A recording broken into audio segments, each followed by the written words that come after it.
5 times ginulat ng Pinoy ang mundo. Alexiela, Pacquiao, Bata, Yulo at Obena, Kagulat World. Mga Kagulat World, ilang beses nang napatunayan ng mga Pinoy na kahit maliit ang bansa natin, kaya nating gulatin ang buong mundo. Mula sa boxing ring, tennis court, gymnastics floor, athletics field, hanggang sa mga bata pa lang, pero tila world-class na agad ang talent, hindi mabilang ang pagkakataon na pinatunayan ng mga Pilipino na walang imposible. Ngayong araw, sisilipin natin ang 5 pagkakataon na literal na napamura, napashock at napahanga ang mundo dahil sa galing ng mga Pinoy athletes. Ito ang mga sandaling naging trending, nag-viral at nakatatak sa kasaysayan. Unang-una, syempre, sino ba ang makalimot kay Manny Pacquiao? Isang batang galing sa General Santos na sumugod sa Amerika at ginulat ang mundo sa pamamagitan ng kanyang speed at power. Mula flyweight hanggang welterweight, siya lang ang kanyang klase na nakakuha ng world titles sa 8 weight divisions. Kasunod naman, ang tennis wonder kid na si Alex Ayala. At edad 17, sinupalpal niya ang mga inaakalang future tennis queens. Napamangha ang buong mundo na isang Pinay pala ang future ng women's tennis. Hindi rin mawawala si Carlos Yulo na tinawag ng iba na pocket rocket. Sa liit niyang height, kaya niyang mag-execute ng mga flips at routines na hindi inaasahan. Kinulat niya ang mundo nang maging world champion sa gymnastics, unang beses para sa Pilipinas. Pang-apat, si EJ Obiena, ang pole vault king. Sa isang larangan na madalas dominated ng Europeans, biglang pumasok ang isang Pinoy at tinalo pa ang ilan sa top 3 vaulters sa mundo. Noong una, underdog lang, pero ngayon, world number 2 na siya. At panghuli, hindi pwedeng mawala ang ating mga batang prodigy. Mula sa mga billiards kid na kahawig ni Bata Reyes sa kanilang husay, hanggang sa mga batang chess masters, talagang laging napapailing ang mga banyaga at nagsasabing, where did this kid come from? From the Philippines? Kaya mga Kagulat World, samahan niyo kami sa isang journey ng 5 sandaling gulat na gulat ang buong mundo sa Pinoy Pride. 1. Manny Pacquiao, the 8 division champion. Kung global shock ang pag-usapan, walang tatalo sa kwento ni Manny Pacquiao, isang batang nagbenta ng pandesal at yosi sa kalsada hanggang sa maging people's champ na tinitingala ng buong planeta. Noong 2001, halos hindi kilala si Pacquiao nang pumasok sa Amerika. Underdog, walang pangalan, pero noong laban niya kay Lelo Ledwaba, literal na nabigla ang HBO commentators. Who is this kid from the Philippines? Boom, knockout win, at simula pa lang pala iyon. Isa-isang bumagsak ang mga legend, Marco Antonio Barrera, Eric Morales, Juan Manuel Marquez, Oscar De La Hoya, Ricky Hatton, Miguel Cotto, at ang nakakatindig balahibo, lahat ng iyan galing sa mas malalaking bansa. Pero ang Pinoy, walang takot, at nang makuha niya ang 8 world titles across different weight divisions. Isang bagay ang naging malinaw, walang makakagawa nun kundi si Manny Pacquiao. Isang sandali ng kasaysayan na hanggang ngayon, hindi pa rin matutularan ng kahit sinong boksingero. 2. Alex Ayala, Grand Slam Junior Champion. Kung boxing ang gulat ni Pacquiao, tennis naman ang ginulat ni Alex Ayala. Sa murang edad na 17, nakipagsabayan siya sa US Open Juniors 2022. Hindi lang basta lumaban, kundi dinomina ang mas malalaki, mas malalakas at mas kilalang kalaban.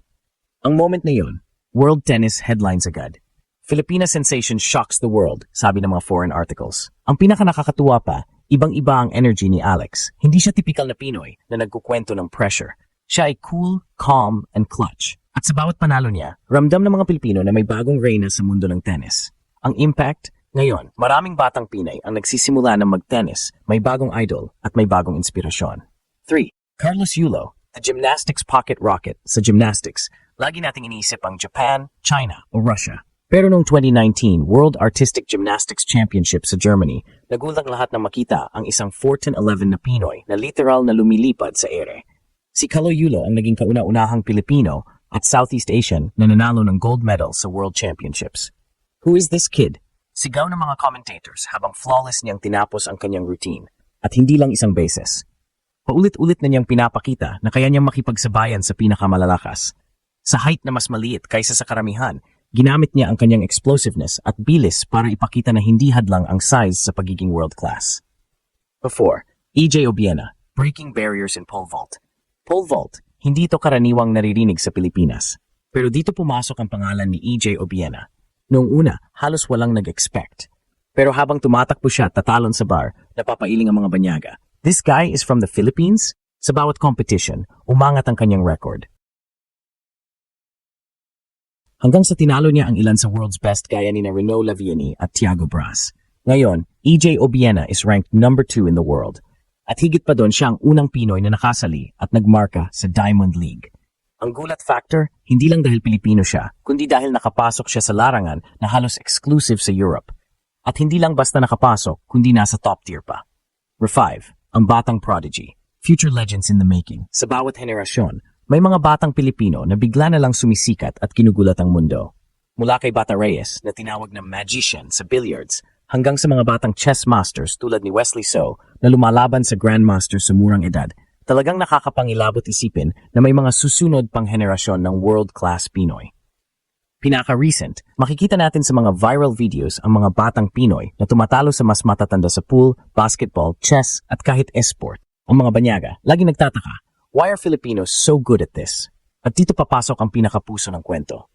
Sa bawat laban, sa bawat panalo, sa bawat pagkakataon na ginulat natin ang mundo, isa lang ang mensahe, ang talentong Pinoy ay walang hanggan. Kaya mga kagulat world, kung si Pacquiao ang nagbukas ng pinto, si Alex Ayala, si Yulo, si Obiena, at ang mga batang prodigy ang nagpapatuloy ng kwento. At sigurado, sa susunod na dekada, mulit-muli nating gugulatin ang buong mundo. It's so special, they make me more and more special, to be Filipino is something I take so much pride in.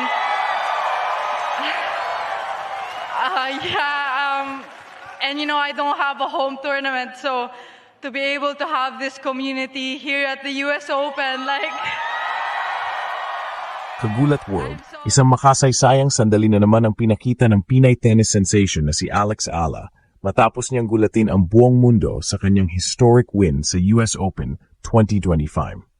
Sa harap ng libu-libong manood sa Amerika, naglaro si Alex hindi lang bilang isang atleta, kundi bilang simbolo ng Pilipinong hindi sumusuko.